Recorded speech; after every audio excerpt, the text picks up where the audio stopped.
Perkenalkan, nama saya Septi Wulandari, Prodi S1 Farmasi, Fakultas Matematika dan Ilmu Pengetahuan Alam, Universitas Bengkulu. Baik, saat ini saya akan memaparkan rencana pembelajaran semester atau yang kita sebut RPS, mata kuliah Metabolik Sekunder Bahan Alam.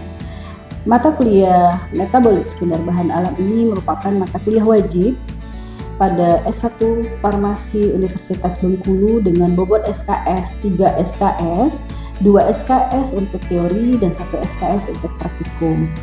Capaian pembelajaran mata kuliah ini yang pertama, mahasiswa mampu memahami cakupan metabolik sekunder. Yang kedua, mahasiswa mampu memahami senyawa-senyawa metabolik sekunder berdasarkan jenis pembentukannya, biogenesisnya dan biosintesisnya. Yang ketiga, mahasiswa mampu cara mengisolasi, dimulai dari ekstraksi sampai mengisolasi metabolik sekunder dari tanaman. Yang keempat, mahasiswa mampu melaksanakan atau menganalisis manfaat dari metabolik sekunder ini untuk diaplikasikan di dunia farmasi maupun di masyarakat.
Deskripsi mata kuliah. Deskripsi mata kuliah Metabolik Sekunder Bahan Alam ini mencakup tentang pengertian metabolik sekunder, pengelompokan senyawa berdasarkan jalur pembentukannya, biogenesis dan biosintesisnya, membahas tentang bagaimana teknik-teknik pemisahan metabolik sekunder pada tanaman dengan berbagai metode ekstraksi dan kromatografi, dan terakhir bagaimana aplikasi metabolik sekunder ini yang dimanfaatkan di dunia farmasi maupun di masyarakat. Capaian pembelajaran pada pertemuan ketiga ini dengan sub CPMK yaitu mahasiswa mampu memahami prinsip ekstraksi, jenis ekstraksi, dan aplikasi ekstraksi dalam dunia farmasi dan aplikasinya di masyarakat. Bahan kajian. Untuk bahan kajian pembelajaran, yang pertama adalah pengantar, di mana pengantar ini yaitu menyampaikan bagaimana aplikasi ekstraksi ini di dunia industri maupun diaplikasikan di masyarakat. Untuk pengembangan materi sendiri, kita menggunakan jurnal, di mana jurnalnya ini hasil riset atau integrasi penelitian yang dilakukan oleh saya sendiri, yaitu dengan judul uji toksisitas ekstraksi etil asetat biji kebiur pada ekstraksi maserasi. Jadi di sini akan diberikan contoh atau aplikasi penggunaan ekstraksi ini untuk uji toksisitas. Selain itu juga ada uji untuk potensi anti kanker dari dua metode ekstraksi yang diaplikasikan untuk treatment yang berbeda. Sistem pembelajaran. Sistem pembelajaran dilakukan dengan hybrid, yaitu baik online maupun offline. Untuk offline dilaksanakan di Gedung 5 Universitas Bengkulu, dan untuk online biasa kita menggunakan Zoom ataupun dengan Google Meet. Selain itu, akses pembelajaran juga bisa diakses melalui e-learning unit. Metode pembelajaran yang dilakukan adalah student center learning. Kita melakukan dengan pemecahan kasus ataupun berbasis project, dan pembelajaran sendiri dilakukan dengan melalui ceramah dan diskusi di kelas. Sistem penilaian. Rencana evaluasi dilakukan dengan beberapa komponen evaluasi. Yang pertama, observasi aktivitas mahasiswa dengan bobot 15%. Dari mana kegiatan presentasi kelompok dan diskusi mahasiswa dalam menyelesaikan kasus fenomena pemanfaatan metabolit sekunder di masyarakat. Laporan hasil pemecahan kasus atau project learning. Project learning ini kita membuat suatu buku saku di mana mempermudah mahasiswa untuk belajar, terutama dalam pembelajaran struktur-struktur metabolit sekunder seperti flavonoid, alkaloid, steroid, dan lainnya, di mana bobot project learning ini sebesar 30%. Untuk tugas mandiri dan kelompok itu sebesar 15%, di mana tugas mandiri membuat ringkasan untuk 9 materi dari sub CPMK 1 sampai sub CPMK 9. Untuk ujian sendiri terbagi menjadi 3, ada kuis, ujian tengah semester, dan ujian akhir semester. Untuk kuis dilaksanakan pada awal pertemuan atau setiap pertemuan akan dilaksanakan kuis mereview tentang pembelajaran minggu lalu, dan ada ujian tengah semester dengan berbobot 15% dan UAS 15%. Jadi total dalam rencana evaluasi ini adalah 100%. Interaksi dengan mahasiswa.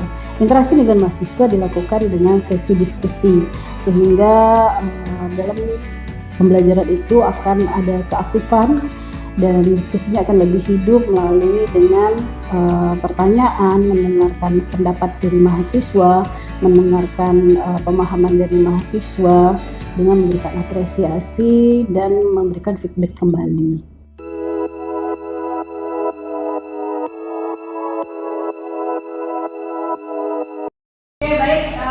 Assalamualaikum warahmatullahi wabarakatuh. Waalaikumsalam warahmatullahi wabarakatuh.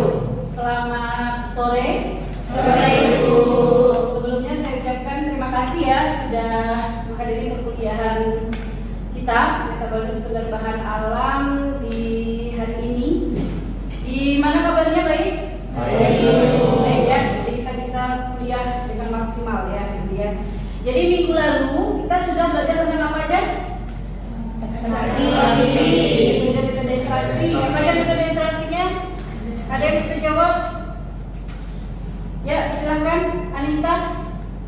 Ada maserasi, Bu. Oke. Ada maserasi. Terus ada indusra. Oke. Dan baik. Nah ya jawabannya ya. Terus kita sudah juga belajar tentang prinsip-prinsip ekstraksi ya. Jadi hari ini kita akan belajar tentang aplikasi ekstraksi itu di dunia industri ataupun di dunia farmasi atau aplikasiannya di masyarakat. Jadi subjek PMK kita pada hari ini mahasiswa mampu memahami prinsip-prinsip ekstraksi, jenis ekstraksi dan prinsip ekstraksi. Kalau yang dua materi itu udah ya kita minggu lalu, minggu ini kita akan melaksanakan perkuliahan tentang aplikasinya. PPT ini sudah saya kirim di Google Drive ya. Jadi silakan mengakses materi-materi yang sudah saya taruhkan di Google Drive-nya. Ada yang tahu ini hasil dari ekstraksi produk herbal dari semua contoh ini? Antangin? Ya. Kenapa antangin, Devri? Karena antangin punya beberapa bahan seperti jahe dan lainnya itu memungkinkan besar menggunakan simplisia yang diekstrak untuk mendapatkan senyawa aktifnya. Ada pendapat lain? Terima kasih Devri. Bagus ya jawabannya ya. Ada yang lain? Untuk di sebelahnya? Ada? Kalau herba itu hasil ekstraksi nggak? Produk dari obat tradisionalnya. Misalnya kayak herba mineral yang masih dalam bentuk serbuk, yang masih bentuk simplisia atau teh. Itu belum ekstraksi, Belum baru ekstraksi. simplisianya aja. Oke. Biasanya bahan untuk ekstraksi. Ya, kalau dia udah ada bentuk jamu itu berarti udah melalui proses ekstraksi. Kalau dalam bentuk masih simplisia tadi belum melalui proses ekstraksi. Oke, jadi jamu itu merupakan bagian dari sederhana kita melakukan ekstraksi di kehidupan kita sehari-hari ya. Kayak misalnya kayak di jamu gendong, kayak gitu kan dia mengekstraksi jahe, kunyit, gitu kan? Nah itu adalah aplikasi di kehidupan sehari-hari. Kalau di industri ini selain antangin apa lagi? Tolak angin, terus apa lagi? Apa? Oh, jenis itu ya.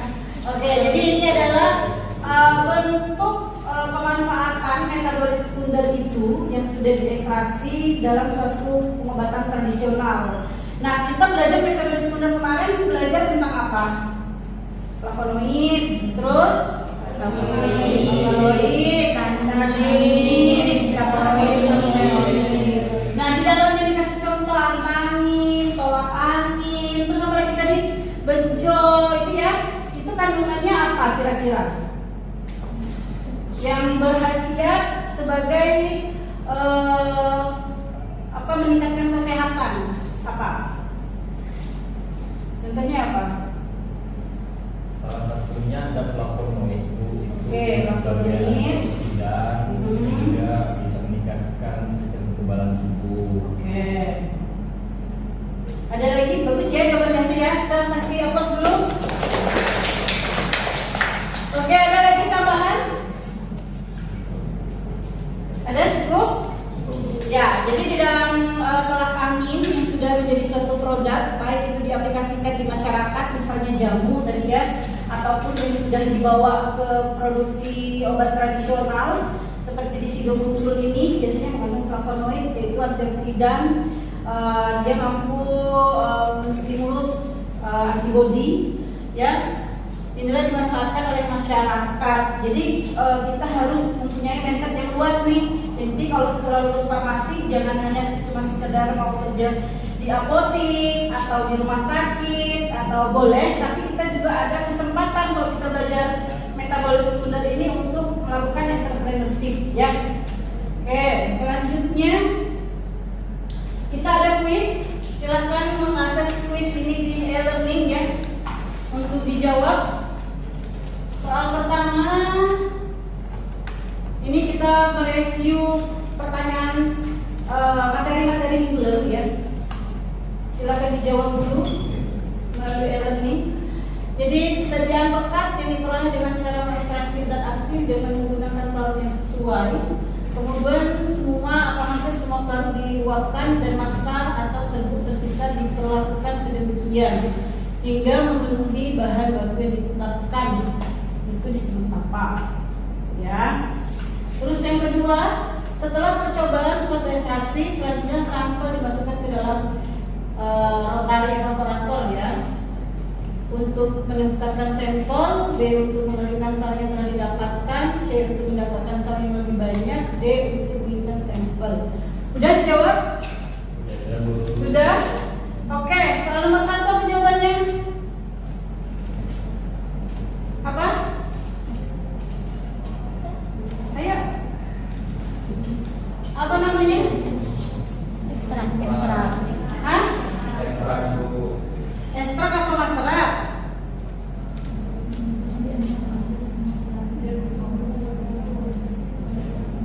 Kalau berdasarkan soalnya Bu, lebih ekstrak karena di soalnya itu sediaan pekat yang diperoleh dengan cara mengekstraksi. Kalau masyarakat itu udah pasti dia didapatkan dari proses maserasi. Oke, ada yang lain? Eh, Baik, terima kasih Febri. Silakan Febri. Menurut saya itu masih karena kalau ekstrak itu kan bentuknya masih ada ekstrak dan belum dipekatin lagi kan sediaan pekat. Nah itu masih ada kalau dari menurut saya itu. Oke, terus ada lagi? Hah? Terus apa? Ayo. Coba kata kuncinya sediaan pekat. Terus? Iya. Menggunakan pelarut yang sesuai.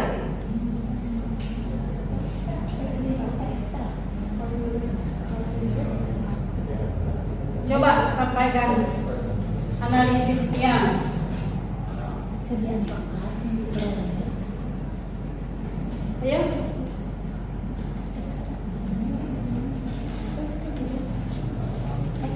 Definisi ekstrak apa? Ayo, definisi ekstrak apa? Ayo.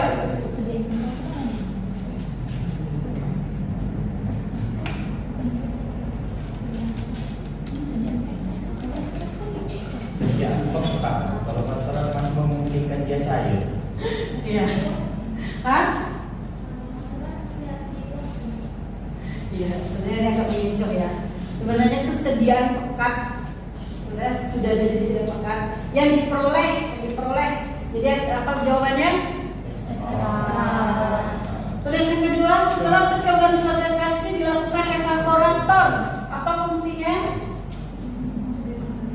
Ayo. Silakan. Evaporator untuk memekatkan sampel, untuk mengeringkan sari, mendapat sari atau mendinginkan sampel. Untuk memekatkan sampel. Ya. Yakin? Yakin. Oke. Berarti paham ya? Nah, ini ada beberapa metode ekstraksi. Kalau ini tengah metode ekstraksi apa? Maserasi. Terus yang di sebelah kanan pertanyaan. Ya silakan, ada yang ditanyakan? Jadi kita udah bisa mengaplikasikan, membayangkan bahwa pemanfaatan metode-metode ekstraksi itu di kehidupan sehari-hari dengan di dunia industri. Ada yang ditanyakan bagaimana kalau dengan penemuan obat? Penemuan obat baru? Ada yang bisa jawab? Ada? Jadi metabolis sekunder ini kan sampai dia diproduksi massal untuk dijadikan suatu obat, itu prosesnya seperti apa? Ada yang tahu? Selanjutnya kita akan belajar bagaimana sih penerapan metabolis sekunder ini dalam penemuan suatu obat ya. Misalnya untuk terapi kanker, terapi diabetes, maupun terapi penyakit-penyakit lainnya. Jadi kenapa dalam suatu obat tradisional itu sampai ke misalnya fitofarmaka misalnya itu prosesnya lama. Karena untuk mencari suatu senyawa aktif itu kita harus banyak proses. Salah satunya adalah kita menentukan dulu sampel. Seperti penelitian saya itu saya menggunakan sampel kebiul. Saya mau mengarah kebiul ini senyawanya ke anti kanker. Jadi untuk sampai terkarakterisasi senyawa apanya itu harus dari melakukan mencari ekstrak aktif. Jadi ekstrak aktifnya nanti dicari dulu dengan beberapa pelarut polar sampai ke polar. Pelarut polar apa contohnya? Terus apa lagi? Air. Terus apa lagi? Metanol. Terus apa lagi? Kalau etil asetat apa? Semipolar. Terus kalau yang non polar apa? Heksan. Terus apa lagi? Klorofom semi atau non polar? Klorofom semipolar yang etil asetat klorofom ya. Nah, setelah mendapatkan kita bagi nih ekstrak aktifnya, itu kita bagi dulu mana nih bagian tanaman itu yang paling aktif. Setelah kita mencari yang paling aktif, sudah dapat yang paling aktif misalnya dari batang, daun, terus akar, biji. Nah, itu nanti kita cari yang paling aktif. Setelah mendapatkan aktif, barulah kita melakukan vaksinasi, terus baru kita ujikan lagi nih anti kanker. Setelah melakukan vaksinasi, apa beda ekstraksi dan vaksinasi? Silakan, Anissa mungkin. Kalau vaksinasi ini masih selalu, jadi masih ada non polar, semi polar, dan polar. Sedangkan kalau vaksinasi itu lebih terstruktur menurut sifatnya Bu. Jadi lebih ke non polar, atau semi polar. Jadi sudah lebih Terarah. iya, lebih terarah. Oke. Baik, benar ya kata Anissa ya. Hapus dulu ya. Oke. Jadi kalau ekstraksi itu masih banyak komponen senyawa metabolis sebenarnya ya. Tapi kalau sudah melakukan vaksinasi itu sudah ke pembagiannya apakah senyawa ini polar atau non polar. Itu baru nanti dicari fraksi aktifnya. Setelah fraksi aktif, baru kita cari lagi nih, kita isolasi mana yang paling aktif. Dari isolasi tadi, kalau sudah isolat, apa bedanya dengan fraksi? Febri? Isolat itu udah lebih murni dibandingkan hasil fraksi. Jadi isolat benar-benar senyawa yang inti yang mau kita gunakan. Itu yang benar-benar. Oke. Nah, sudah dapat isolat, benar ya kata yang disampaikan Febri ya, sudah mendapatkan isolat, baru kita karakterisasi apa senyawa ini. Jadi karakterisasinya pakai apa? Pakai apa? Kromatografi, spektro, identifikasi dan karakterisasi ya. Bisa pakai KLT, kromatografi, HPLC, GC ya. Nah, itulah proses kenapa dalam pembuatan pemanfaatan senyawa metabolis sekunder untuk dijadikan suatu obat tradisional itu lama dan membutuhkan biaya yang besar. Oke. Selanjutnya ini adalah kasus. Silahkan dikerjakan untuk tugas individual ya. Nanti silahkan dikumpulkan di minggu depan. Terus untuk kalian lakukan pemaparan, lakukan analisis terkait bagaimana pemilihan pelarut. Jadi di sini ada sebanyak 0,616 kg serbuk mangan kuas merah dimaserasi dengan pelarut heksan. Kemudian ampas yang kering dimaserasi etanol. Ekstrak etanol yang dipekatkan ditambahkan HCl2M hingga pH 3. Selanjutnya dimaserasi dengan etil asetat hingga diperoleh 2 lapisan. Lapisan etil asetat dan lapisan air. Lapisan air ditambahkan NH4OH diperoleh, kemudian diuapkan hingga dapatkan kental sebanyak 500 mg. Ini proses fraksi apa vaksinasi? Apa? Proses vaksinasi ya. Nah, silakan kalian melakukan analisis pemilihan pelarutnya. Kenapa memilih etil asetat? Terus bagaimana fraksi etil yang larut etil asetat? Bagaimana yang larut dengan pelarut air ya? Terus hitunglah persen dan domain. Nah, ini adalah merupakan salah satu aplikasi ya, kasus dari perbedaan metabolik sekunder yang dihasilkan menghasilkan dari perbedaan metode ekstraksi, yaitu dengan maserasi dan ultrasonik. Ini merupakan aplikasi dari kasus sebenarnya, bisa kita jadikan kasus bahwa apakah setiap perbedaan teknik ekstraksi itu menghasilkan randomen yang berbeda. Jawabannya berbeda. Ini sudah saya buktikan dari penelitian saya. Jadi saya mengekstraksi biji kebiol itu dengan 2 metode. Yang pertama maserasi, ini ada publikasinya ya. Jadi saya memaserasi dan mencari toksisitasnya dengan persen randomen 10 sampai 15%. Sedangkan pada jurnal saya yang satu lagi hipotensi, tapi dia menggunakan ultrasonik, itu randomennya lebih besar sampai 40%, gitu ya. Jadi bisa dipertimbangkan kalau memang menggunakan kalian banyak mau menggunakan ekstrak, bisa menggunakan ultrasonik karena di ultrasonik itu kebutuhan perannya lebih sedikit, tapi persen randomennya itu lebih banyak, gitu ya. Oke, ada yang ditanyakan? Materi kita pada hari ini cukup? Cukup. Baik, terima kasih kepada adik yang hadir pada pengajian kita pada hari ini ya. Saya ucapkan sampai jumpa di minggu depan bersama kita berikutnya di minggu keempat ya. Saya akhiri, assalamualaikum warahmatullahi wabarakatuh. Waalaikumsalam. Oke, terima kasih ya. Demikianlah pernyataan dari dosen dalam unjuk kerja Tridharma Perguruan Tinggi bidang pengajaran sertifikasi dosen 2025. Terima kasih.